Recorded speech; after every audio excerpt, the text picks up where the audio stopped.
Hey designers, have you ever wondered why some people come to design and then they're confused by what you're doing and why you're doing it, and then expectations get all messed up and people get all frustrated? Well, in this video, we're going to look at how design actually reasons and why some people come in with the wrong expectation and then it just leads to frustration and chaos. Hey there, I'm John Dial and I'm here to help you be a better designer.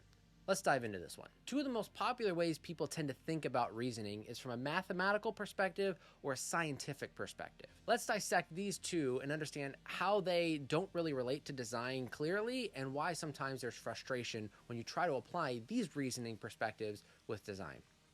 All right, so if you think about mathematics, it's a very simple situation.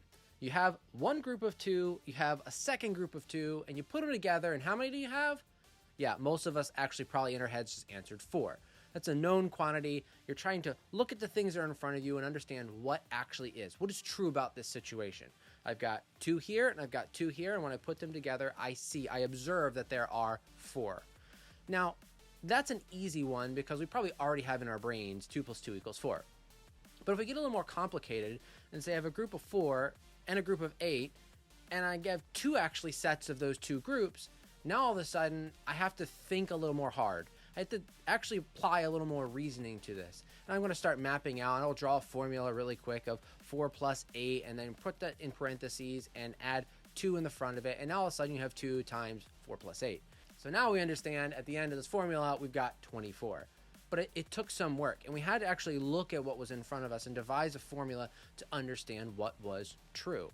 We didn't create something new. We didn't discover a new outcome. We were just looking at what was in front of us and applying some reasoning to say, okay, we actually have 24 in front of us with some set of known quantities. That's mathematical reasoning.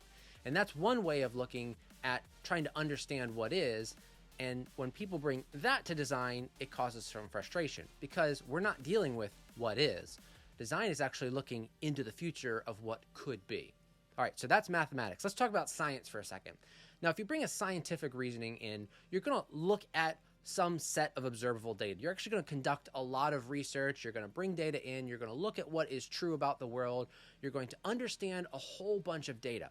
And then what you're going to do is start to interpret that data and try to understand what is actually going on here. For instance, if I'm looking at a cell and I'm trying to figure out how the cell is actually functioning together, I'm going to observe what's going on. I'm going to create some sort of hypothesis, and I'm going to watch it and observe it over time.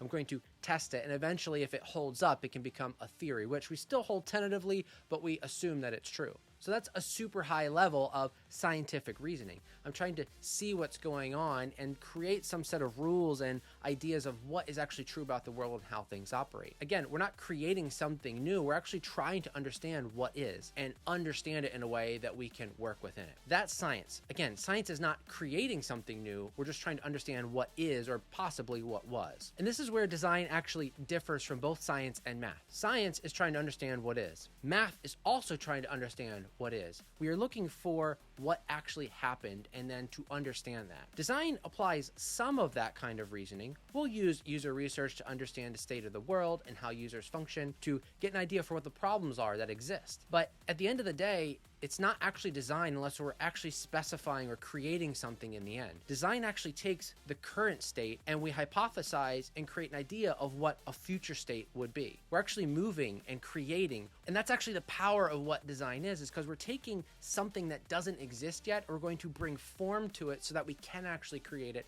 and change the current state.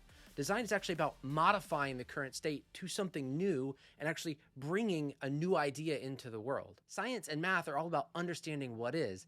Design is all about what has yet to be. It's something that's coming. It's something we haven't created yet. It's something new. And that's where the power of design actually lies, is moving from what is to what could be and testing those ideas out and understanding. So design actually observes what's true about the world, and then rather than just understanding that, we actually move into the space of creation and come up with several different concepts or ideas about how to solve or modify the current state to resolve whatever problems exist. And then we will test the various different ideas that we have and ultimately choose one of them and actually create it. And we won't really know how well it solves the problem until it is actually in existence and being used by people.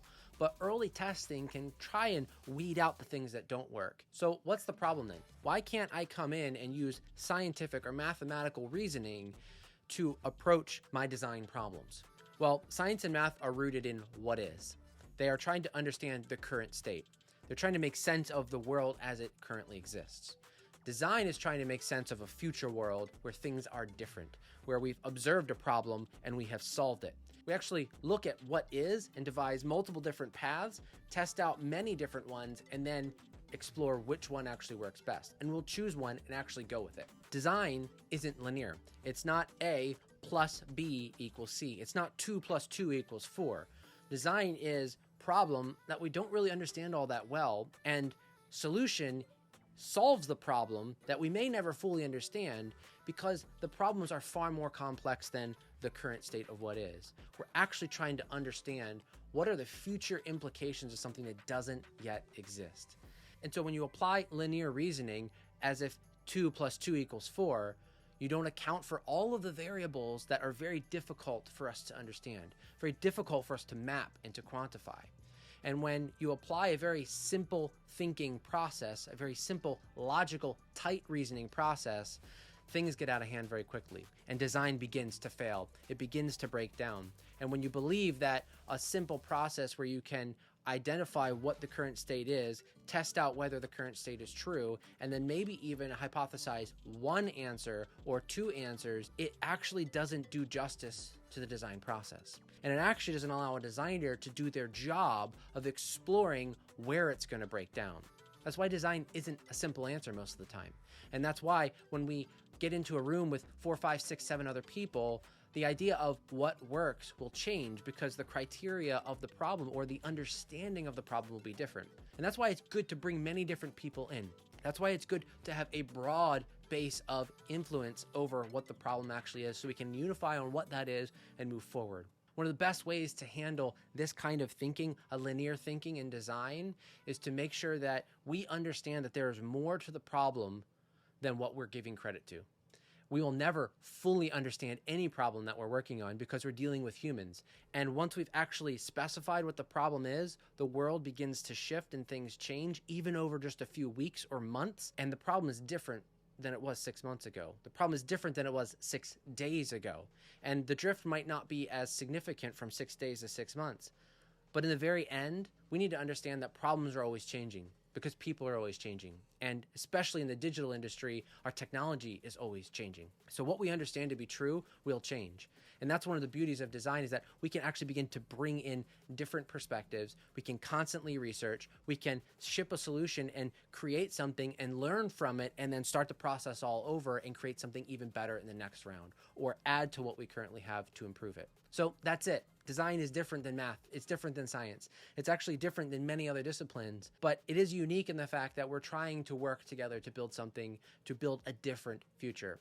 We're actually looking to bring form to things that don't exist yet. I hope this gives you some frame of reference to talk to others, as whether you're new to design or whether you're dealing with other partners who aren't designers, to help them understand that the problem is not as clear and as tight as we tend to want it to be. And because the problem is continually evolving, we need to be careful about what we assume the answer or the solution to the problem is. And that's where design can come in and we can help.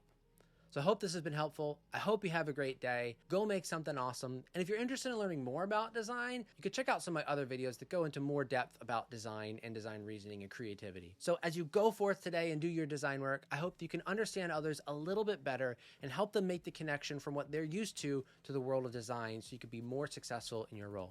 Thanks for watching. Go make something awesome.